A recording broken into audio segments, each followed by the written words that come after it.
নমস্কার বন্ধুরা, অতসীর গৃহকোণে সকলকে স্বাগত জানাই। কাছে দূরে যে মানুষ আমার ব্লগটি দেখছেন তাদেরকে অসংখ্য ধন্যবাদ। আজকে চলুন একটু ম্যাগি করব, সেই জন্য প্রথমে একটু জল নিয়ে নিলাম। আর ছেলে অনেক দিন ধরে বায়না করছে যে মা একটু ম্যাগি করে দিও, প্রতিদিন দেওয়া হয় না, তাই আজকে ভাবলাম একটু বৃষ্টি পড়ছে তাই একটু ম্যাগিটা করে দিই। ম্যাগিটা করে দেওয়ার পরে ওইদিকে আটা মাখবো। আর মেয়েদের তো কাজের শেষ থাকে না, পরপর কিছু না কিছু কাজ লেগেই থাকে।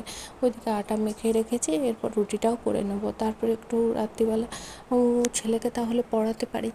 বসে থাকলে ভালো পড়াশুনো করে, দেখবেন বাচ্চার সামনে বসে থাকলে একটু পড়াশোনায় মনোযোগটা বেশিই দেয়। আমার ক্ষেত্রে তো তাই হয়। আর কার কার অনেক বাচ্চারা অবশ্য নিজে থেকে পড়তে ভালোবাসে, আর আমার ছেলে একটু বসে থাকলে ভালোবাসে। আর এইদিকে ম্যাগিটা আমার তৈরি হয়ে গেছে, আর ওপর থেকে একটু ডিম ছড়িয়ে দেবো, ব্যাস তাহলেই রেডি হয়ে যাবে আমার ম্যাগি। আর গরম গরম একটু পরিবেশন করে দেবো। ব্যাস, কেমন লাগলো অবশ্যই জানাবেন। যদি ভালো লেগে থাকে তাহলে একটু সাবস্ক্রাইব করে নেবেন। ধন্যবাদ।